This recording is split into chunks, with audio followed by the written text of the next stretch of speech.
¿Qué pasaría si te dijera que el libro más corto del Antiguo Testamento contiene una de las profecías más precisas y verificables de toda la Escritura? Abdías escribió apenas 21 versículos, pero esas palabras sacudieron imperios y cambiaron el curso de la historia. La Biblia nos recuerda en Abdías 1 versículo 1 que este profeta recibió una visión directa del Señor sobre Edom.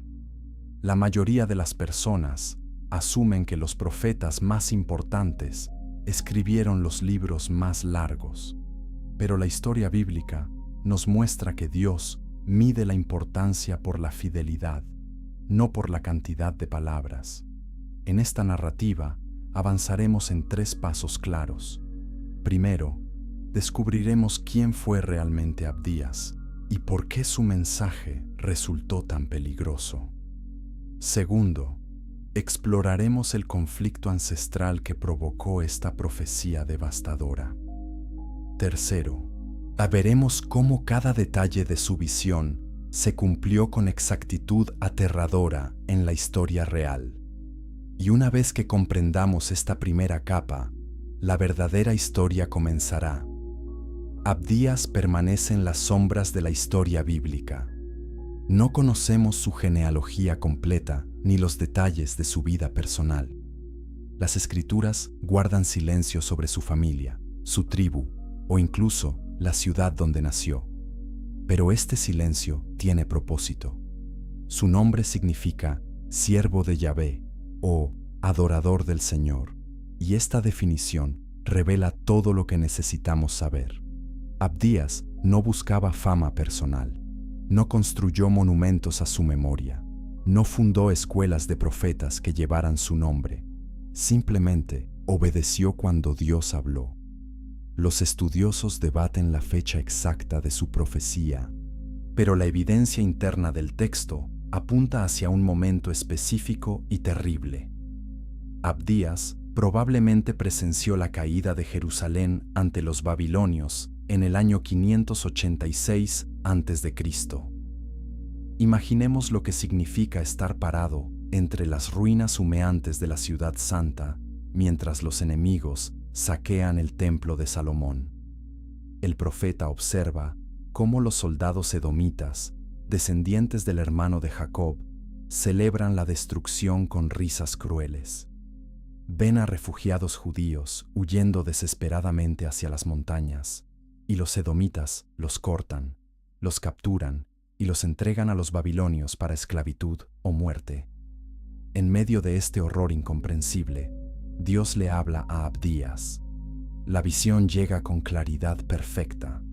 El mensaje resulta directo y sin ambigüedades. Edom caerá. Su orgullo será aplastado. Su fortaleza aparentemente impenetrable se convertirá en ruinas abandonadas. Sus aliados los traicionarán exactamente como ellos traicionaron a Judá.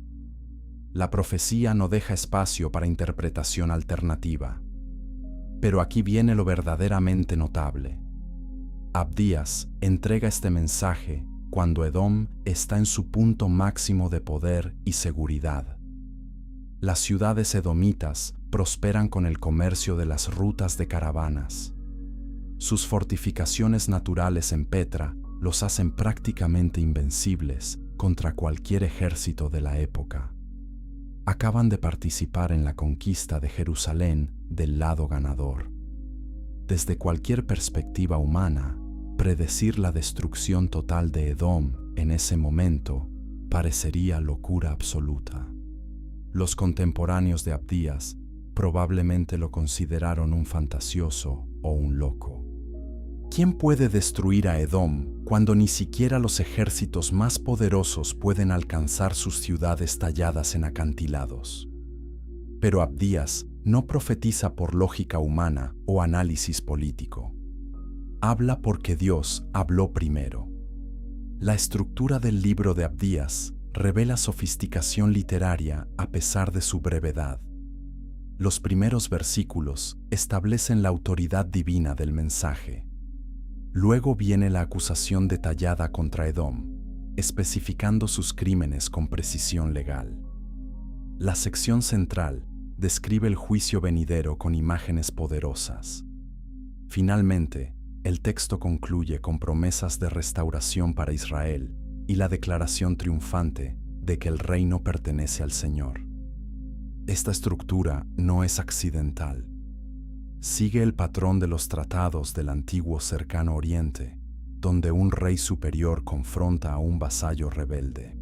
Dios actúa como el rey supremo que demanda cuentas a una nación que violó los códigos fundamentales de conducta humana.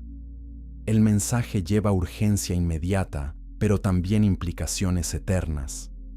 Abdías conecta eventos históricos específicos con verdades universales sobre la justicia divina.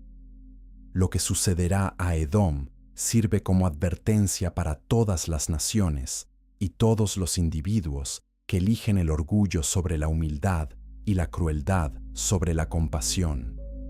Los eruditos modernos confirman la autenticidad histórica del libro de Abdías mediante varios métodos. El lenguaje hebreo utilizado coincide con el período del exilio babilónico. Las referencias geográficas corresponden exactamente con la ubicación y topografía de la antigua Edom. Los detalles sobre las prácticas militares y comerciales reflejan condiciones históricas verificables. Más importante aún, el registro arqueológico documenta el cumplimiento preciso de cada elemento de la profecía. Edom efectivamente cayó. Sus ciudades fueron abandonadas. Su pueblo desapareció de la historia como nación identificable. Este cumplimiento perfecto distingue a Abdías de cualquier adivinación humana o especulación política. Solamente el conocimiento sobrenatural puede explicar tal exactitud predictiva a través de siglos de cambio histórico. Y esto nos lleva a la pregunta central que exploraremos. ¿Por qué Edom? ¿Qué hicieron los edomitas para merecer una profecía tan devastadora? ¿Por qué Dios dedicó un libro entero de la Escritura a pronunciar juicio sobre esta nación específica? Las respuestas nos transportan 1500 años hacia atrás, a una tienda en el desierto donde dos hermanos gemelos lucharon incluso antes de nacer. Capítulo 2. El origen de un odio milenario. La enemistad entre Israel y Edom no comenzó con batallas o disputas territoriales. Empezó en el vientre de una mujer. Génesis 25, versículos 21 al 23. Nos cuenta que Isaac oró por su esposa Rebeca porque era estéril, y el Señor respondió su oración. Rebeca concibió, pero los niños luchaban dentro de ella con tal intensidad que ella clamó al Señor preguntando qué estaba pasando. Dios le respondió con una profecía extraordinaria. 2 naciones están en tu vientre, le dijo, y 2 pueblos se separarán desde tus entrañas. Un pueblo será más fuerte que el otro, y el mayor servirá al menor. Esta declaración desafiaba completamente las normas culturales de la época. En el mundo antiguo, el primogénito heredaba la autoridad, la bendición principal y el liderazgo familiar. Pero Dios estaba estableciendo un patrón diferente. La elección divina no sigue las expectativas humanas ni las jerarquías sociales. Este principio se repite constantemente en las Escrituras.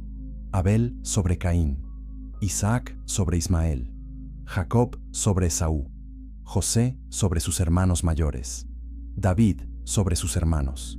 La lección es clara. Dios elige según sus propósitos soberanos, no según nuestras tradiciones o lógica humana. Cuando llegó el momento del nacimiento, el primer bebé salió rojo y cubierto de vello como un manto de piel. Lo llamaron Esaú, que probablemente significa velludo. Inmediatamente después salió su hermano, agarrando el talón de Esaú con su mano. Lo llamaron Jacob, que significa él agarra el talón, o coloquialmente, el suplantador. Estos nombres proféticos definirían sus vidas y las historias de sus descendientes. Esaú creció como un cazador experto, un hombre del campo abierto que amaba la naturaleza salvaje y la aventura. Isaac favorecía a Esaú porque le gustaba la carne de caza que su hijo mayor le traía. Jacob era diferente. Las escrituras lo describen como un hombre tranquilo que prefería quedarse entre las tiendas. Rebeca amaba más a Jacob, creando una división familiar que eventualmente explotaría en conflicto abierto. Esta dinámica familiar disfuncional preparó el escenario para uno de los episodios más famosos del Génesis. Un día Esaú regresó del campo exhausto y hambriento. Jacob estaba cocinando un guisado de lentejas rojas. El aroma llenaba el campamento. Esaú, con el dramatismo típico de su personalidad impulsiva, declaró que estaba muriendo de hambre. Le rogó a Jacob que le diera un poco del guisado rojo. Jacob vio una oportunidad y la aprovechó sin piedad. «Véndeme primero tu primogenitura», le dijo a su hermano. La primogenitura representaba no solo una porción doble de la herencia material, sino también la autoridad espiritual como líder de la familia y portador de las promesas de Dios a Abraham. Esaú, enfocado completamente en su necesidad física inmediata, respondió con una pregunta que revela su cosmovisión superficial. «¿De qué me sirve la primogenitura si me estoy muriendo de hambre?», dijo. Juró y vendió su derecho de nacimiento por un plato de comida.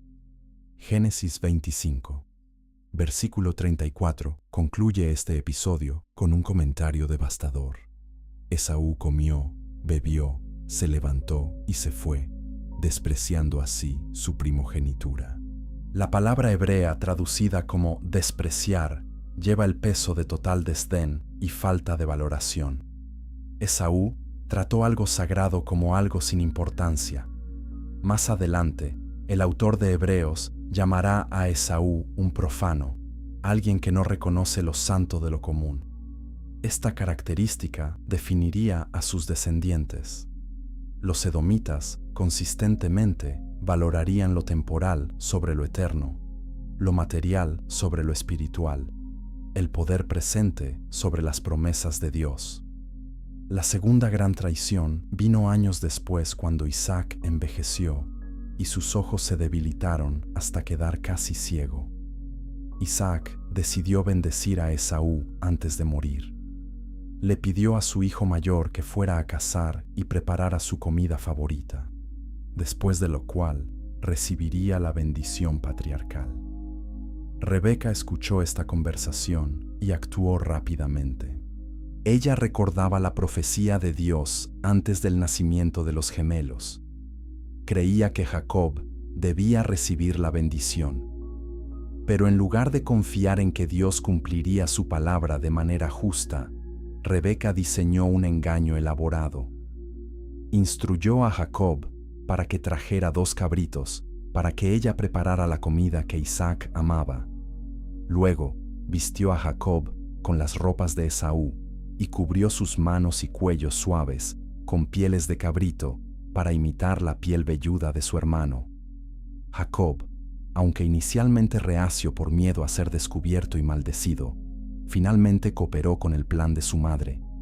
El engaño funcionó. Isaac, confiando en su sentido del tacto y el olfato, ya que su vista había fallado, creyó que Jacob era Esaú. Comió la comida y luego pronunció la bendición que no podía ser revocada.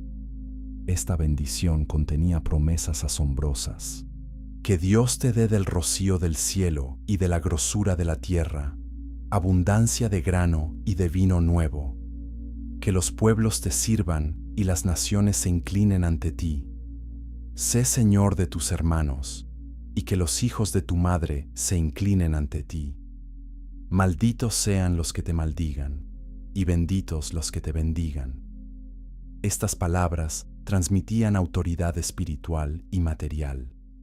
Establecían a Jacob como el portador principal de las promesas abrahámicas, determinaban el curso de la historia de la redención y fueron obtenidas mediante engaño deliberado. Poco después de que Jacob salió de la presencia de Isaac, Esaú regresó de su cacería exitosa. Preparó la comida sabrosa y se la llevó a su padre con anticipación y alegría. La confusión de Isaac rápidamente se convirtió en comprensión horrible. Tu hermano vino con engaño y tomó tu bendición, él le dijo a Esaú. La reacción de Esaú fue primero un grito fuerte y extremadamente amargo. Luego vino una súplica desesperada. Bendíceme también a mí, padre mío, rogó. Pero Isaac explicó que la bendición ya estaba dada y no podía ser revocada. Lo he puesto por señor tuyo, dijo Isaac, y a todos sus hermanos le he dado por siervos. Esaú lloró con llanto fuerte y amargo. ¿No tienes una bendición para mí también, padre mío? La bendición que Isaac finalmente pronunció sobre Esaú fue más una profecía de dificultad que una promesa de prosperidad. Vivirás lejos de la fertilidad de la tierra y lejos del rocío del cielo. Vivirás por tu espada y servirás a tu hermano. Pero cuando te impacientes, romperás su yugo de tu cuello. Esta última línea contiene una promesa y una advertencia. Edom tendría períodos de independencia de Israel, pero la relación estaría perpetuamente marcada por conflicto y resentimiento, y así nació un odio que duraría más de 1000 años. Esaú guardó rencor contra Jacob por causa de la bendición. Génesis 27, versículo 41, registra sus pensamientos oscuros. Se acercan los días de luto por mi padre. Entonces mataré a mi hermano Jacob. Esta amenaza de muerte obligó a Jacob a huir a Harán, donde viviría 20 años con su tío Labán. Los hermanos eventualmente se reconciliarían superficialmente años después, pero sus descendientes perpetuarían la enemistad. Los edomitas nunca olvidarían ni perdonarían, y esta memoria larga y amarga prepararía el escenario para su participación entusiasta en la destrucción de Jerusalén siglos más tarde. Capítulo 3. La fortaleza inexpugnable de Petra. Después de separarse de Jacob, Esaú se estableció en la región montañosa de Seir, al sureste del Mar Muerto. Esta zona se caracterizaba por formaciones rocosas dramáticas, cañones profundos y acantilados de piedra arenisca que cambiaban de color rosa a rojo a dorado según la luz del sol. La geografía de Edom proporcionaba defensa natural casi perfecta contra invasores. Los desfiladeros estrechos permitían que unos pocos guerreros defendieran contra ejércitos enteros.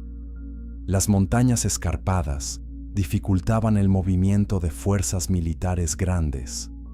Las fuentes de agua escondidas en las rocas sostenían a la población local, pero permanecían desconocidas para los extranjeros.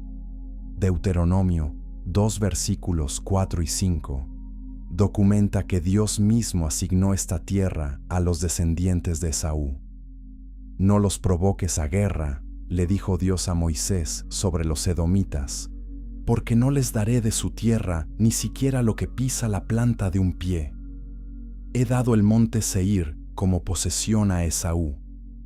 Esta declaración confirma que Edom tenía derecho legítimo a su territorio.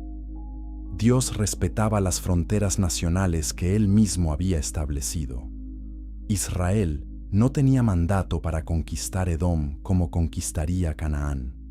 Los edomitas eran familia distante que merecía respeto básico a pesar de las tensiones históricas.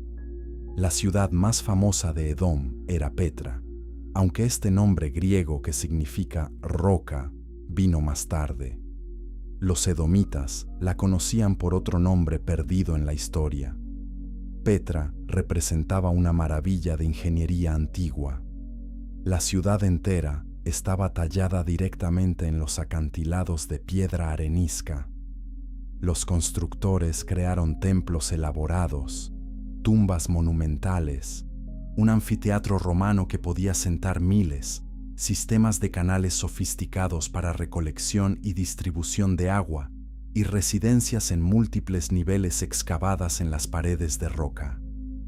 La entrada a Petra pasaba por el Siq, un desfiladero estrecho que serpentea por más de 1 kilómetro entre paredes de roca que se elevan hasta 80 metros de altura. En algunos puntos, el Siq se estrecha a solo 3 o 4 metros de ancho. El sol alcanza el fondo del cañón solo durante breves períodos. El sonido de pasos resuena extrañamente entre las paredes. Un ejército invasor tendría que atravesar este pasaje angosto en fila, completamente vulnerable a ataques desde arriba. Defensores posicionados en las alturas podrían llover flechas y piedras sobre los atacantes sin ningún riesgo personal. Esta ventaja geográfica convirtió a Petra en prácticamente inexpugnable mediante asalto militar directo. Los edomitas desarrollaron una economía próspera basada en su posición estratégica. Las rutas comerciales principales del mundo antiguo pasaban por su territorio. Caravanas que transportaban incienso y especias desde Arabia hacia el Mediterráneo tenían que cruzar Edom. Comerciantes que llevaban productos egipcios hacia Mesopotamia pagaban tarifas de tránsito a los edomitas. El control de estas rutas generaba riqueza considerable. Las excavaciones arqueológicas en sitios edomitas han descubierto cerámica fina, joyas elaboradas, armas de bronce y hierro de alta calidad, y evidencia de comercio internacional extenso. Los edomitas también explotaban recursos minerales en sus montañas. La región contenía depósitos de cobre que fueron minados intensivamente. Algunos estudiosos creen que las famosas minas del rey Salomón realmente estaban ubicadas en territorio edomita y fueron operadas mediante acuerdos comerciales. Esta combinación de ventaja geográfica, prosperidad económica y desarrollo cultural alimentó un orgullo nacional profundo. Los edomitas se veían a sí mismos como superiores a sus vecinos. Su capital inexpugnable simbolizaba su seguridad percibida. Creían que ninguna fuerza humana podía tocarlos. Esta arrogancia se volvería su ruina. Pero la relación entre Edom e Israel no siempre fue hostil. Hubo períodos de coexistencia pacífica e incluso cooperación. Durante el reinado de David, Edom fue conquistado y colocado bajo dominio israelita. Segunda de Samuel 8, versículo 14, dice que David puso guarniciones en Edom, y todos los edomitas se volvieron siervos de David. Esta subyugación duró a través del reinado de Salomón. Edom proporcionaba acceso a las rutas comerciales del sur que enriquecieron a Israel durante su Edad Dorada.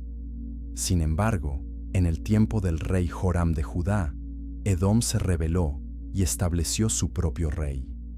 Segunda de Reyes 8, versículos 20 al 22, registra que Edom se había rebelado contra Judá hasta el día de hoy.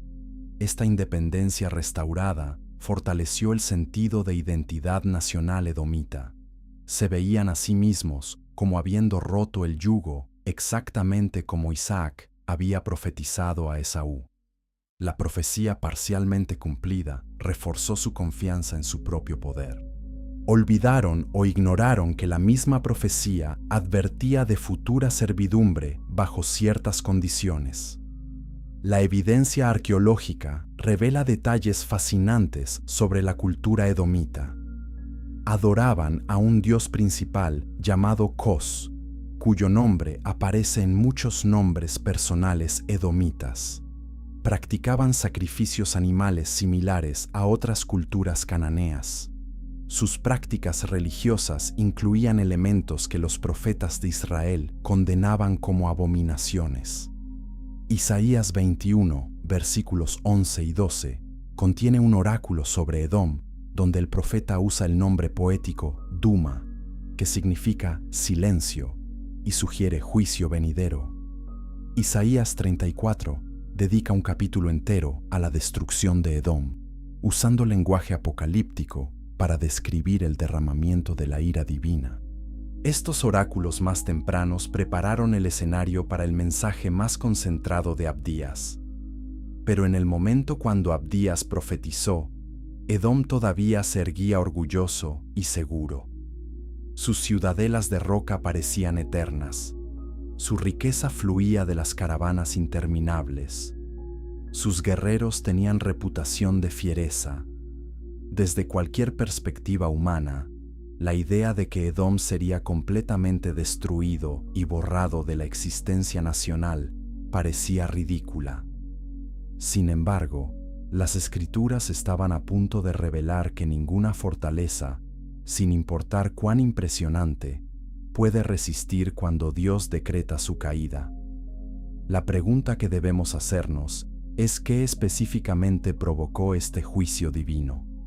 Si quieres entender por qué Edom recibió una sentencia tan severa, suscríbete ahora para más revelaciones bíblicas que cambian perspectivas. Lo que viene a continuación expone las acciones específicas que sellaron el destino de esta nación aparentemente indestructible. Capítulo 4. Cuando los hermanos se convierten en enemigos. El conflicto entre Israel y Edom escaló dramáticamente durante el éxodo de Egipto. Después de 430 años de esclavitud, Dios liberó a los israelitas mediante señales poderosas y el liderazgo de Moisés. Los israelitas viajaron a través del desierto del Sinaí, recibieron la ley en el monte Horeb y finalmente se acercaron a las fronteras de la tierra prometida. El camino más directo hacia Canaán pasaba a través del territorio de Edom. Moisés envió mensajeros desde Cades al rey de Edom con una petición razonable y respetuosa. Números 20, versículos 14 al 17, registra este mensaje. Así dice tu hermano Israel, comenzó Moisés, reconociendo la relación de parentesco entre las dos naciones.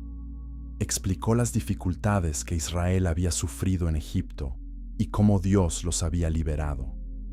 Luego pidió permiso simple. Te rogamos que nos dejes pasar por tu tierra, prometió Moisés. No pasaremos por campos ni viñedos, ni beberemos agua de los pozos. Iremos por el camino real sin apartarnos a la derecha ni a la izquierda hasta que hayamos pasado tu territorio. Esta era una solicitud de paso inocente, prácticamente idéntica a los acuerdos de tránsito que las naciones antiguas hacían regularmente. Israel incluso ofreció pagar por cualquier agua que usaran. No causarían daño ni se desviarían del camino principal. La respuesta de Edom fue tajante y hostil. No pasarás por mi tierra, respondió el rey. De otra manera saldré contra ti con espada. Los israelitas intentaron negociar nuevamente, reiterando que solo usarían la carretera y pagarían por cualquier recurso consumido. La segunda respuesta de Edom fue aún más amenazante. No pasarás, declaró, y Edom salió a su encuentro con mucha gente y mano fuerte. Números 20, versículo 21, concluye tristemente que Edom rehusó dar paso a Israel por su territorio. Por lo tanto, Israel se desvió de él. Esta negativa obligó a los israelitas a tomar una ruta mucho más larga y difícil, rodeando completamente el territorio edomita. El pueblo de Dios, ya cansado de 40 años de peregrinación en el desierto, tuvo que soportar semanas adicionales de viaje arduo a través de terreno inhóspito. Esta falta de hospitalidad básica y rechazo del reconocimiento de parentesco reveló la profundidad de la animosidad edomita hacia Israel. No estaban simplemente protegiendo sus fronteras de una amenaza potencial, estaban activamente causando dificultad a sus hermanos por pura hostilidad. Dios notó este tratamiento cruel. Aunque instruyó a Israel a no tomar venganza en ese momento, La memoria de esta ofensa se registró en el cielo. Los siglos siguientes vieron conflictos intermitentes entre las dos naciones. Durante el período de los jueces, los edomitas ocasionalmente se aliaban con otros enemigos de Israel para atacar y oprimir a las tribus. Cuando David consolidó su reino, conquistó Edom con fuerza militar decisiva. Primera de Reyes 11 versículos 15 y 16 registra que cuando David estaba en Edom, Joab, el comandante del ejército, subió a enterrar a los muertos y mató a todo varón en Edom. Permaneció allí 6 meses con todo Israel hasta que exterminó a todo varón de Edom. Este lenguaje parece indicar genocidio, pero probablemente se refiere a la destrucción de la capacidad militar edomita y la eliminación de la clase gobernante. Sobrevivieron suficientes edomitas para formar una población considerable bajo dominio israelita. Sin embargo, la brutalidad de esta conquista intensificó el odio edomita. La generación que sufrió bajo David nunca olvidaría. Sus descendientes esperarían cualquier oportunidad para venganza. Esa oportunidad finalmente llegaría durante los años más oscuros de Judá. En el año 586 a.C., el rey Nabucodonosor de Babilonia sitió Jerusalén por tercera y última vez. La ciudad había resistido 2 asedios previos, pero ahora su fin había llegado. El profeta Jeremías había advertido durante décadas que la rebelión contra Babilonia resultaría en destrucción total. Los reyes de Judá ignoraron sus advertencias, confiando en alianzas políticas y fortificaciones militares. El asedio duró aproximadamente 18 meses. La hambruna dentro de Jerusalén se volvió tan severa que las madres comían a sus propios hijos. Lamentaciones 4, versículo 10. Registra esta atrocidad horrible como cumplimiento de las maldiciones del pacto advertidas en Deuteronomio. Cuando los babilonios finalmente rompieron las murallas, la masacre fue sistemática y despiadada. Los soldados mataron a los hijos del rey Sedequías frente a sus ojos. Luego le sacaron los ojos para que esa imagen horrible fuera lo último que viera. Quemaron el templo de Salomón, el palacio real y todas las casas importantes. Demolieron las murallas de Jerusalén. Saquearon todos los tesoros del templo y llevaron los objetos sagrados a Babilonia como botín. Deportaron a la mayoría de la población sobreviviente como cautivos. Dejaron solo a los más pobres de la tierra para cultivar viñas y campos. En medio de esta tragedia nacional, los edomitas no solo observaron pasivamente, participaron activamente del lado de los babilonios. El Salmo 137, versículos 7 a 9, expresa la amargura de los exiliados judíos. Recuerda, oh Señor, contra los hijos de Edom el día de Jerusalén, quienes dijeron, arrásenla, arrásenla hasta sus cimientos. Esta imagen de edomitas gritando instrucciones a los babilonios para destrucción más completa revela colaboración entusiasta. No estaban simplemente aprovechándose de la situación.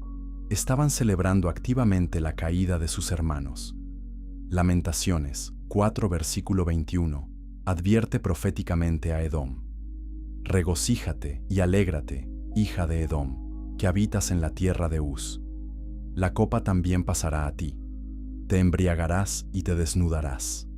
Esta copa representa el juicio divino que Edom beberá completamente. Ezequiel 25, versículos 12 al 14, pronuncia juicio específico. Así dice el Señor Dios, por cuanto Edom ha obrado vengativamente contra la casa de Judá, y se ha hecho muy culpable vengándose de ellos. Por tanto así dice el Señor Dios, extenderé mi mano contra Edom, y cortaré de él hombres y bestias. Lo convertiré en desolación. Estos oráculos múltiples de diferentes profetas confirman que la respuesta de Edom durante la caída de Jerusalén cruzó una línea que demandaba juicio divino. No fue simplemente falta de ayuda, fue participación maliciosa en el sufrimiento de sus parientes, y este crimen exigía justicia. La pregunta que surge naturalmente es exactamente qué hicieron los edomitas que fue tan atroz. Los detalles específicos, cuando los examinamos cuidadosamente, revelan una maldad que va más allá de simple oportunismo político o rivalidad nacional. Comenta abajo tu reflexión sobre cómo la traición familiar es el dolor más profundo que existe. Capítulo 5. La traición en el día más oscuro. Abdías proporciona el catálogo más detallado de los crímenes edomitas durante la caída de Jerusalén. Los versículos del 10 al 14 especifican 5 acciones que provocaron juicio divino. Primero, Abdías, versículo 10, declara que por la violencia hecha a tu hermano Jacob, la vergüenza te cubrirá y serás cortado para siempre. La palabra hebrea para violencia es hamás, que significa brutalidad física, injusticia violenta y opresión destructiva. Los edomitas no simplemente observaron neutralmente, ejercieron violencia activa contra los refugiados judíos. Segundo, Abdías, versículo 11, acusa a Edom de permanecer aparte en el día que extraños llevaban cautivo su ejército, cuando extranjeros entraban por su puerta y echaban suertes sobre Jerusalén. Esta acusación podría parecer menos severa que violencia activa, pero en el contexto del antiguo Cercano Oriente, negarse a ayudar a un pariente en crisis extrema equivalía a participación en el crimen. La ley del pacto demandaba solidaridad familiar. Deuteronomio 22. Versículos 1 al 4 requería que los israelitas ayudaran activamente a rescatar la propiedad perdida de un hermano. ¿Cuánto más debían ayudar cuando las vidas estaban en juego? El silencio de Edom en el momento de mayor necesidad de Judá constituyó traición moral. Tercero, Abdías, versículo 12, reprende a Edom por mirar complacido en el día de tu hermano, en el día de su infortunio. No debiste alegrarte de los hijos de Judá en el día de su destrucción, ni debiste ensanchar tu boca en el día de la angustia. La frase ensanchar tu boca implica burlas verbales, insultos crueles y celebración ruidosa del sufrimiento ajeno. Los edomitas no contenían su alegría por la calamidad de Judá.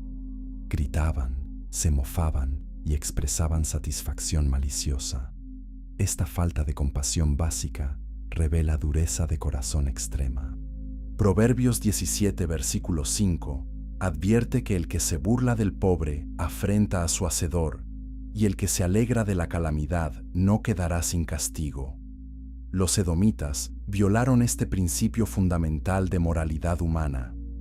Cuarto, Abdías, versículo 13, amplía la acusación.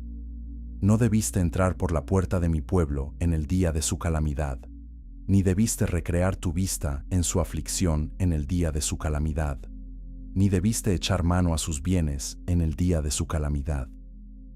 Esta triple repetición de el día de su calamidad enfatiza la sincronización horrible de las acciones edomitas. No esperaron hasta que pasara la crisis para saquear las ruinas. Entraron durante el ataque mismo, mientras los babilonios todavía estaban matando y quemando. Los edomitas robaron propiedades, saquearon casas y se apoderaron de posesiones, mientras sus dueños morían o huían por sus vidas. Quinto, y más horriblemente, Abdías, versículo 14, describe cómo los edomitas establecieron emboscadas en los cruces de caminos para cortar a los que escapaban. No debiste estar en la encrucijada para exterminar a los que escapaban, ni debiste entregar a los sobrevivientes en el día de angustia. Esta fue traición sistemática y calculada.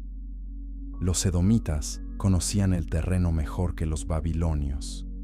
Sabían qué caminos los refugiados judíos tomarían al huir hacia el desierto o las montañas.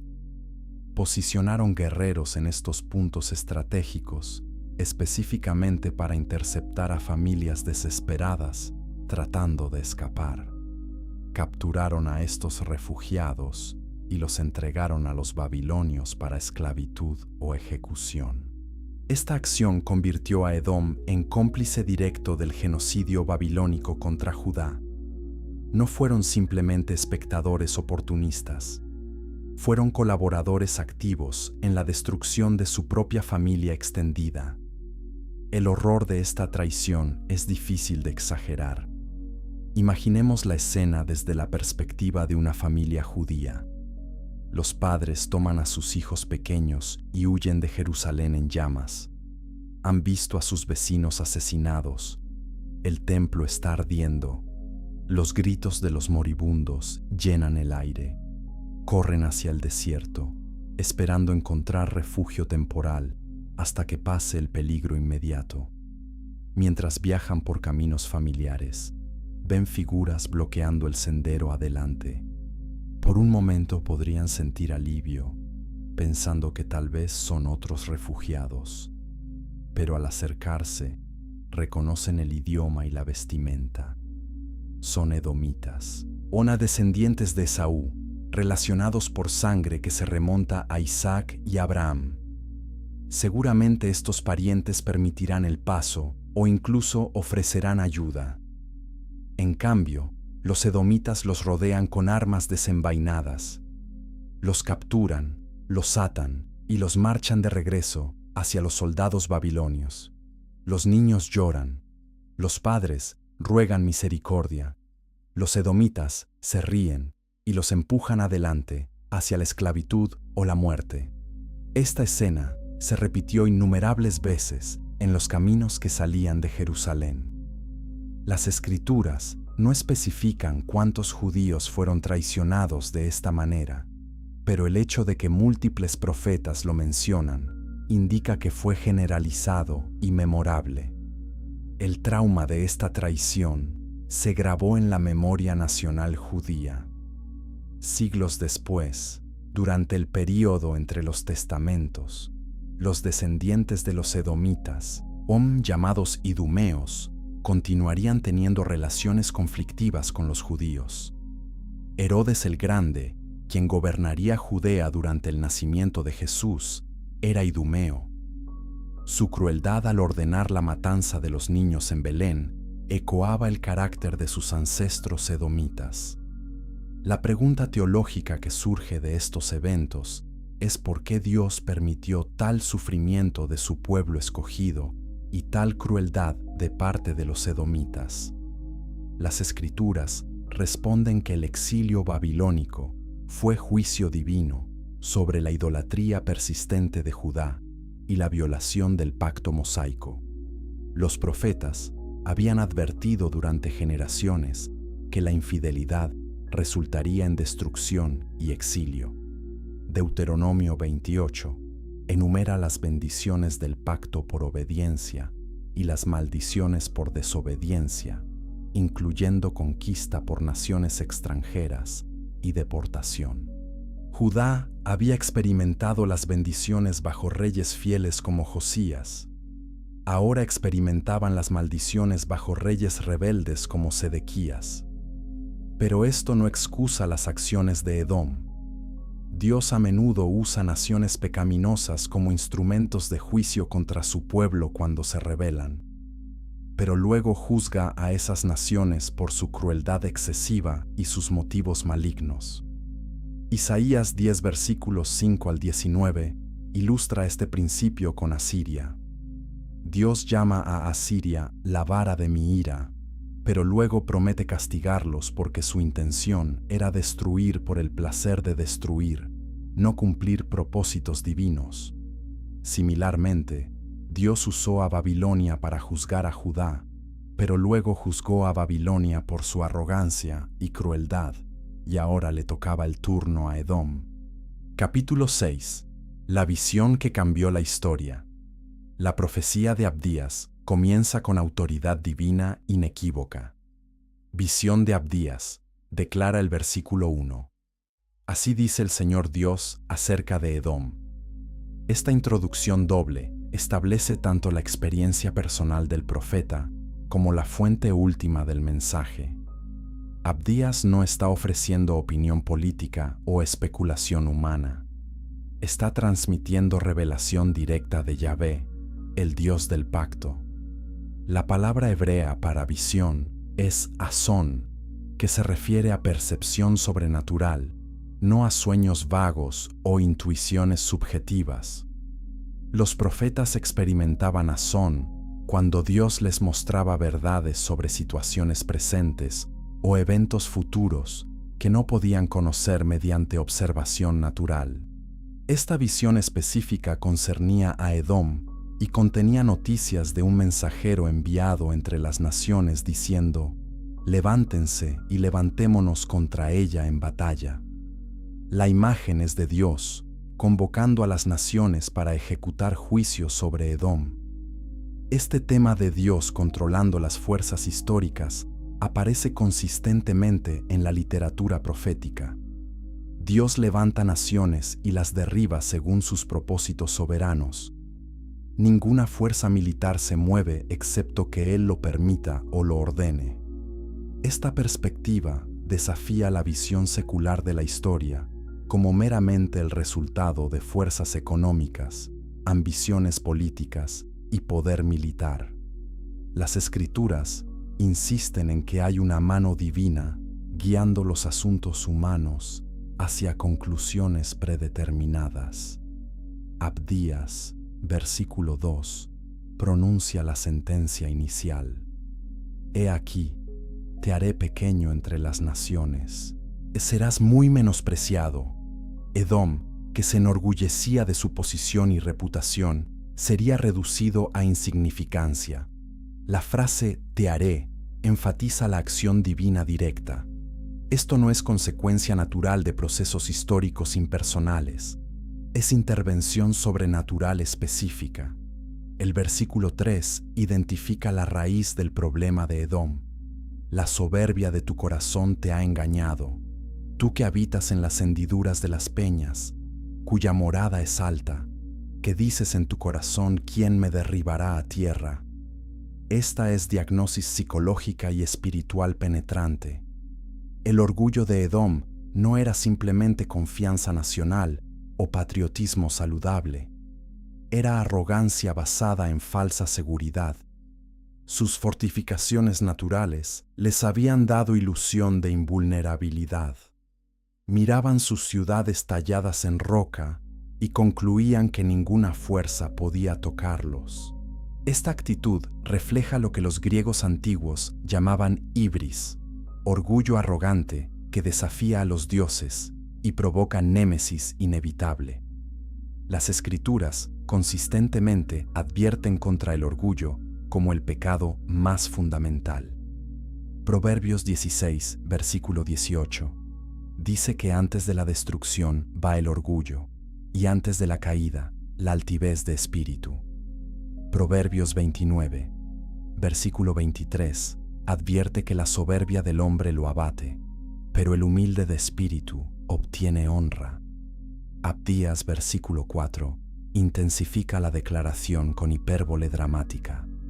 Aunque te eleves como águila, y aunque entre las estrellas pongas tu nido, de allí te derribaré, dice el Señor. La imagen de un águila construyendo su nido entre las estrellas sugiere altura y seguridad imposibles. Incluso si Edom pudiera alcanzar tal posición, Dios lo arrastraría hacia abajo. Ninguna elevación física o metafórica coloca a alguien fuera del alcance del juicio divino. Salmo 139, versículos 7 al 10, expresa esta verdad bellamente. ¿A dónde me iré de tu espíritu? ¿O a dónde huiré de tu presencia? Si subo a los cielos, allí estás tú. Si tiendo mi lecho en el Seol, allí estás. No hay escape de la presencia de Dios, para bendición o para juicio. Los versículos 5 y 6 Usan comparaciones irónicas para enfatizar la completitud de la destrucción venidera. Si ladrones vinieran a ti, o robadores de noche, ¿cómo serías destruido? ¿No hurtarían lo que les bastara? Los ladrones ordinarios toman lo valioso y dejan el resto. Las cosechadoras de uvas dejan rebuscos para los pobres. Pero la destrucción de Edom será total. ¿Cómo han sido escudriñadas las cosas de Esaú? Sus tesoros escondidos han sido saqueados. Esta búsqueda sistemática de todo lo de valor sugiere enemigos decididos a no dejar nada. El saqueo será exhaustivo y despiadado. Abdías, versículo 7, introduce un elemento de traición que hace eco de la propia traición de Edom contra Judá. Todos tus aliados te han engañado, te echaron hasta la frontera. Los que estaban en paz contigo te han vencido. Los que comían tu pan pusieron trampa debajo de ti. No hay en él entendimiento. Los edomitas confiaban en alianzas políticas con naciones vecinas. Habían firmado tratados de defensa mutua. Compartían comidas ceremoniales que en la cultura antigua sellaban pactos de amistad. Pero estos aliados los traicionarían exactamente como Edom traicionó a Judá. Esta es justicia poética perfecta. Lo que sembraron, cosecharían. Gálatas 6, versículo 7, proclama este principio universal. No os engañéis, Dios no puede ser burlado. Todo lo que el hombre siembre, eso también segará. Los edomitas habían sembrado traición y cosecharían traición. Habían sembrado violencia y cosecharían violencia. La ley de la siembra y la cosecha opera inexorablemente en el ámbito moral y espiritual. Abdías, versículo 8, promete la destrucción de la famosa sabiduría edomita. No haré que en aquel día perezcan los sabios de Edom y el entendimiento del monte de Esaú, dice el Señor. Edom era conocido en el mundo antiguo por su sabiduría práctica y consejo político. Job 2, versículo 11, menciona a Elifaz, el temanita, identificándolo con la ciudad edomita de Temán. El libro de Job, que muchos estudiosos consideran ambientado en la región de Edom, trata temas filosóficos profundos. Jeremías 49, versículo 7, pregunta retóricamente si no hay más sabiduría en Temán. Esta reputación de sabiduría hacía a Edom aún más culpable. Tenían el conocimiento para entender las implicaciones de sus acciones. Conocían las leyes morales básicas sobre hospitalidad, solidaridad familiar y justicia. Sin embargo, eligieron ignorar este conocimiento en favor de gratificación de odio y ganancia a corto plazo. Primera de Corintios 3, versículo 19. Advierte que la sabiduría del mundo es necedad ante Dios. La sofisticación intelectual, sin sometimiento a la verdad divina, conduce a destrucción. Los edomitas eran inteligentes, pero necios, educados, pero moralmente ciegos. Y esta ceguera espiritual garantizaba su ruina. Abdías, versículo 9, predice el colapso militar completo. Tus valientes, oh Temán, serán atemorizados, para que todo hombre del monte de Esaú sea cortado por la matanza. Los guerreros edomitas, famosos por su fiereza y habilidad en combate, serían aterrorizados y derrotados. El pánico reemplazaría el coraje. La matanza sería indiscriminada y completa. Esta predicción parecería imposible en el contexto histórico cuando Abdías profetizó. Edom estaba militarmente fuerte, pero Dios ve el fin desde el principio. Lo que parece imposible para los humanos es certeza en el consejo divino. Y así, la profecía estaba establecida, registrada en las escrituras sagradas, para que generaciones futuras pudieran verificar su cumplimiento y reconocer la mano de Dios en la historia humana. Si este análisis te está impactando, dale like y comparte con otros buscadores de verdad bíblica.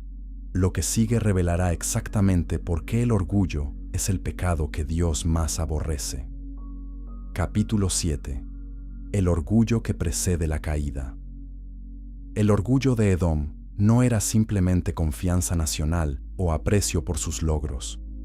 Era una actitud fundamental de autosuficiencia que excluía cualquier necesidad de Dios o respeto por sus estándares morales. Este tipo de orgullo se manifiesta en tres dimensiones distintas, pero relacionadas. Primero, había orgullo basado en posesiones materiales y ventajas geográficas. Los edomitas miraban sus montañas inexpugnables, sus riquezas comerciales y su posición estratégica, y concluían que habían creado su propia seguridad mediante ingenio y esfuerzo humano. Olvidaron o negaron que Dios mismo les había dado esa tierra como herencia. Deuteronomio 2 reconoce explícitamente que Dios asignó el monte Seir a los descendientes de Esaú. Cada bendición material que disfrutaban venía en última instancia de la provisión divina. Pero como muchas personas prósperas a lo largo de la historia, los edomitas cayeron en la trampa de atribuirse el crédito a sí mismos. Deuteronomio 8 versículos 11 al 17 advierte específicamente contra esta tentación.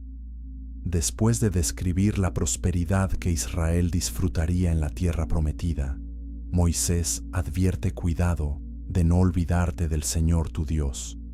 Cuando hayas comido y estés satisfecho, cuando hayas edificado casas hermosas y vivas en ellas, cuando tus rebaños se multipliquen, entonces tu corazón se enorgullecerá y olvidarás al Señor tu Dios. Dirás en tu corazón: mi poder y la fuerza de mi mano me han traído esta riqueza. Esta es precisamente la actitud que Edom adoptó. Su prosperidad lo cegó a su dependencia de Dios. Segunda dimensión del orgullo edomita era comparación arrogante con otras naciones. Se veían a sí mismos como superiores a sus vecinos, especialmente a Israel. Desde su perspectiva, habían superado a los israelitas. Mientras Israel sufrió bajo el yugo babilónico, Edom mantuvo independencia. Mientras Jerusalén ardía, Petra permanecía intacta. Esta comparación favorable alimentaba sentimientos de superioridad, pero estaban comparándose según estándares humanos superficiales. Medían éxito por poder militar, riqueza material y estabilidad política. No consideraban la relación del pacto que Israel tenía con Dios o el plan redentor más amplio en el cual Israel desempeñaba un papel central. Segunda de Corintios 10, versículo 12. Observa que los que se miden a sí mismos por sí mismos y se comparan consigo mismos no son sabios. La comparación basada en métricas humanas genera arrogancia falsa. La única comparación que importa es cómo nos medimos contra los estándares de santidad de Dios. Y según esa medida, Edom fracasaba miserablemente. Tercera dimensión del orgullo edomita era independencia espiritual y rechazo de la autoridad divina.